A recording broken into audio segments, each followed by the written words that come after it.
I'm going to show you how to layer your pictures today. So if you want to decorate your own background, you can hit create new image and you will get the dimensions of what your canvas will be, and you just hit OK, and then you have a blank canvas. If you want to do your own painting or decorating of this background, you can use several tools. Or if you want to pull in a background picture, like a setting, maybe a kitchen or the Eiffel Tower, whatever you want, you can save that picture to your computer and just bring it in. But I'm going to show you how to use some of the paint tools. This one here is the brush tool, and whatever color is selected down here will show you what it is. Now, if you double click on or if you go up here on the brush, there's so many different things that you can use. This one here is like a little tiny star, but this one stamps. There's all different types. And then squares, you can kind of paint through with squares or circles. So play around with the brushes and you can kind of see. You can also see the hardness, the diameter of it. There's all these different hard tips, scatter, diffuse. Try them out and play around with them before you start your background so that you have an idea of what they do. I'm going to use, let's see, this just big round one. So once you click, it's just going to draw it all in for you. If you want the whole background to start out solid, you would use the paint can, and then you just click. Now I drew on it a little bit, so it's going to take a while to fill all that in. But if you wanted to, if you don't like what you're doing, you can go on Control Z, which is undo. So if you just do Control Z, you can see that my history is moving over here, and it's going to go back to where I was. You can also scroll through your history and go right back where you were, and it will back up to exactly what you needed. So if I wanted to start out fresh with that blank canvas again, I would just go and paint bucket a whole solid color.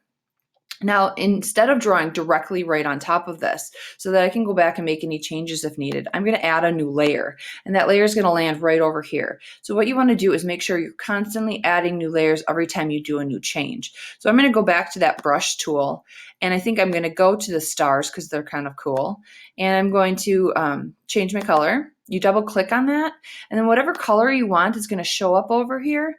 The thing in the middle will show you the value of it. So it's lights and darks. You can see it's like getting different lights and darks. It's like adding black or adding white to your paint.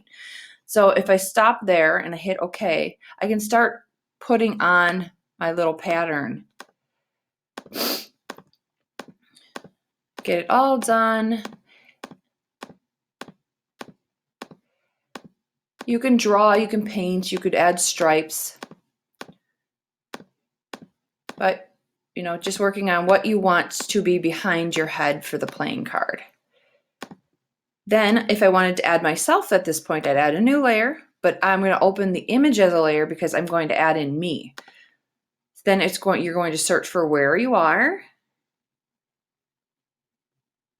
And here I am. And I open it up. And it lands right there. Now, you're going to want to erase that white part, and because I'm on a new layer, I can do that. You can, remember, use the lasso tool for big pieces. Go outside where the area of what you need. You want to take it out in chunks. Dancing ants, delete. Deselect so that you can move somewhere else is Control D.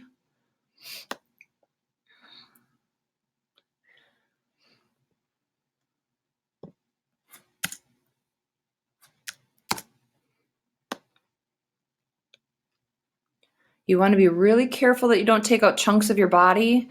If you do, remember you can always go into the history and go backwards into the part that, comes back to where you were. You have no excuse to turn in something that has a chunk of your body missing. I want you to take your time and do it well. And then to get closer, Control D to deselect. To get closer, you can use the eraser tool, kind of clean it up.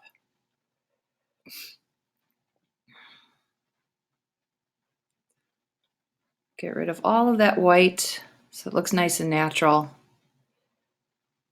Really careful near the edges. You don't want to look all choppy. If you look choppy, do it again.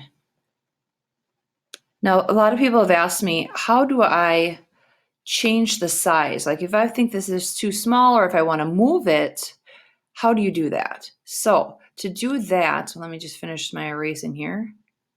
To do that, you have to be on that layer and you are going to go up, whoops, that's okay. You're going to go up to Edit and then go to Free Transform. Or you can see there's a shortcut. You can go Control T. So if I do Control T, oops, that was not supposed to happen. I click on here and go Control T. Nope, I don't know why. I'm opening a new tab. You can see that. Silly me. Go to Edit, Free Transform. I was hitting Command T and it was opening a new tab when I forgot to hit Control T. So now if I just pull on a corner, it'll distort me. So I want to make sure that it is exactly the same. So you have to hit Shift and then you can kind of pull it larger. And then you can select the, yes, I do want to apply the changes. Then you can just go to the arrow and that's the way you can kind of move yourself around, okay? So if I put myself over here in the corner, then I have room for some text. Now on the front of your card, it should be just real basic, like your name and stuff. So I'm going to add a new layer so that I can kind of play around with my text. Go to the T, which is the text box, and then I want your name. And keep it pretty basic on the front. Your second part is going to be, now click on the color. I don't really want a light pink. And then you can play around with the different fonts and the size and regular, bold, italic. You can also center it and align it to a certain way. Hit OK. Now mine is out of the scene again, so then to move something, you just go back up to the arrow key and you can kind of pull it wherever you want.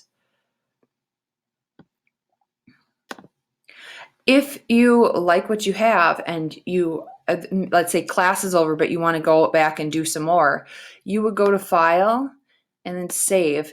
Instead of saving it as a JPEG, because that will flatten everything and you won't be able to go back into your layers, save it what you want to name it. I'm going to name my card number 3 because this is the third one I've kind of played around with.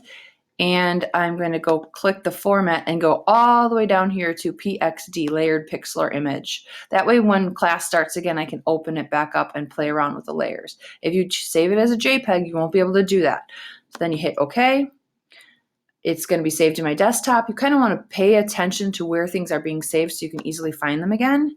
And there you go. So we've learned how to do a background, how to put yourself in, how to size it, how to add text. How about that border that I have over the edge of my card?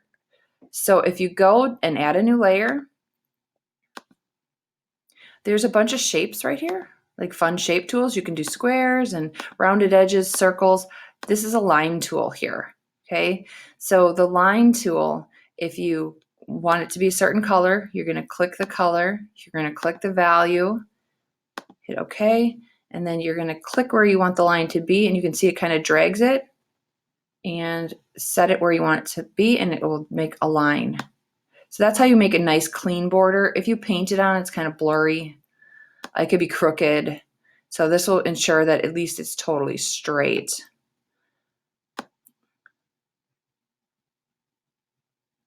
And that is how you make the edge of your card. All right, well, that's enough for today. Remember, you can kind of pause and play this movie as you go to make sure that you are doing everything that you need to do to get onto the front part of your card.